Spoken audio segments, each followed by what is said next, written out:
కోట సత్యమ్మ అమ్మవారిని దర్శించుకున్న బొలిశెట్టి శ్రీనివాస్,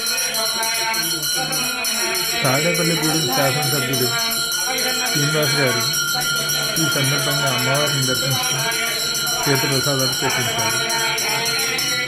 ఆయన్ని గౌరవంగా ఆయనతో పాటు జనసేన నాయకులు మరియు యువ సూర్యప్రకాష్ గారు మరియు founder family and member Devulapalli Ravishankar గారు ఈ కార్యక్రమంలో పాల్గొన్నారు.